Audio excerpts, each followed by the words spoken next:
Hai,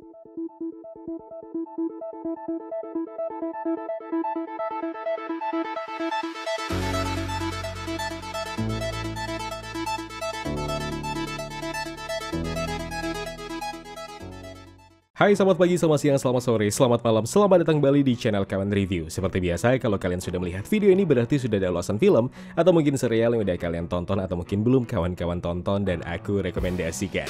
Marvel belakangan ini penuh drama ya bun. Dua filmnya terus jadi highlight. Spider-Man No Way Home bak dikejar hutang. Fansnya menanti trailer terbaru lantaran banyak banget leak yang entah benar entah fake bermunculan. Dan satu lagi film satu ini, gara-gara kontroversi adegan dewasa dan tokoh LGBT di dalamnya. Hampir aja gagal tayang di negeri tercinta ini. Meski akhirnya pihak rumah produksi bergegas mengalah demi cuan yang jelas. Selamat datang di channel Kawan Review, ini dari film Eternals. Berhubung filmnya baru aja tayang, rasanya terlalu dini kalau aku bikin video breakdownnya. Jadi, kutegaskan buat abang kakak jangan ngomel-ngomel dulu kalau kesulitan membedakan mana breakdown, mana review, oke? So what happened bro?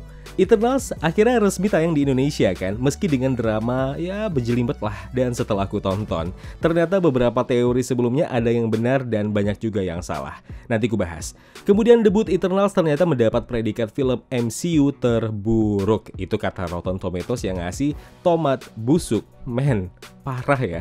Seburuk itukah Eternals? Buruk sih enggak, beda sih iya. Eternals adalah film MCU yang berada di level bukan untuk tontonan orang lemah dan tukang nuntut. So, turunkan ekspektasi kawan-kawan dari sekarang. Ya, sama-sama disepakati, ketimbang debut Shang-Chi kemarin, Eternals jelas akan dianggap buruk lantaran drama yang begitu kental, menutupi potensi aksi yang sebenarnya paling dinanti-nanti fans fanatiknya. So, apakah ini jadinya salah? Ya, enggak juga sih. Tapi dilihat dari sisi positifnya, Chloe Zhao, sutradara pemenang Oscar ini berhasil membangun dunia baru untuk Marvel Cinematic Universe, khususnya Eternals, yang mana Eternals akan punya peran penting di masa depan MCU.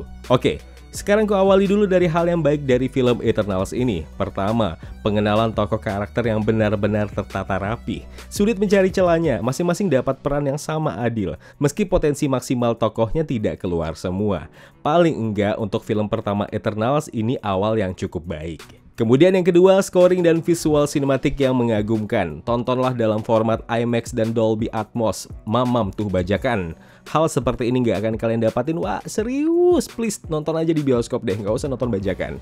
Udah itu doang. Ya maaf sih ya, bukan tidak menghargai film Eternals yang udah mati-matian dibuat. Cuma sebagai salah satu pembaca Marvel Comics bajakan dan film-film MCU, Eternals tidak benar-benar berdiri kokoh.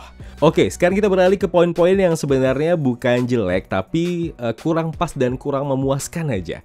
Pertama, Eternals menggunakan metode alur ganda atau alur campuran. Ceritanya bergerak maju mundur, hanya saja eksekusinya terlalu rumit untuk ukuran penonton awam atau mereka yang malas buat mikir. Buatku ini nggak akan jadi masalah, tapi untuk banyak orang ini sesuatu yang agak menjengkelkan. Ya, Eternals memang bukan yang pertama kali melakukan hal ini. Banyak kok film-film Marvel yang seperti itu juga. Cuma kali ini Eternals benar-benar memaksa penontonnya untuk jadi lebih cerdas dan lebih peka. Kedua, simpan pengetahuan kalian soal cerita komiknya. Karena apa yang tersajikan 70%-nya berbeda. Ini mungkin tidak akan berpengaruh sama non-pembaca komik ya. Tapi buat mereka yang emang komik nerd, versi sinemanya akan terasa membingungkan. Dan yang ketiga, konflik antara Eternals, Deviant, dan Celestials yang agak amem. Narasi yang cerdas menurut Chloe Zhao ternyata berdampak besar sama penuturan ceritanya secara keseluruhan. Kalau kalian melihat seberapa mengagumkan Shang-Chi dan Black Widow kemarin, Eternals ada di satu level di bawah dua film MCU tadi. Dan sekali lagi, butuh effort untuk benar-benar bisa melihat kalau Eternals ini adalah film yang sempurna. Ya, ketika hal minor tadi berimbas sama koneksi film dengan penonton, aku pribadi ngerasa Eternals adalah film yang tidak memberikan ruang untuk penonton bisa ngerasain intimasi dengan cerita ataupun tokoh karakternya. Emotional bonding yang nggak didapatkan, atau ini justru lebih parah dari film-film Marvel lain yang pernah gagal merangkul emosi penontonnya.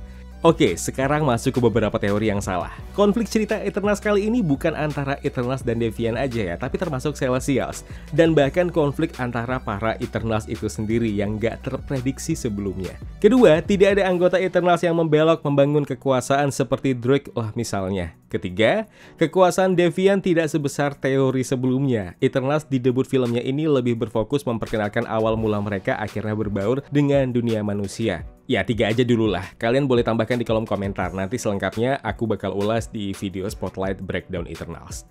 Ya, pada intinya sebenarnya Eternals adalah film MCU yang idealis. Ini menurut sudut pandangku. Terlepas tujuannya membuka kesempatan film-film superhero untuk tampil berani dan berbeda, tapi faktanya hal itu tidak 100% berhasil.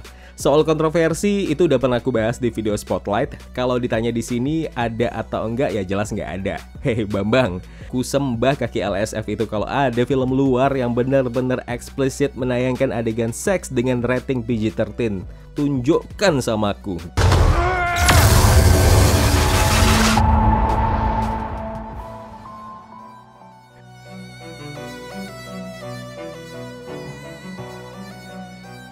Ya kawan, terima kasih telah menonton video review ini. Jangan lupa klik tombol like-nya kalau kalian suka, klik tombol dislike kalau tidak suka.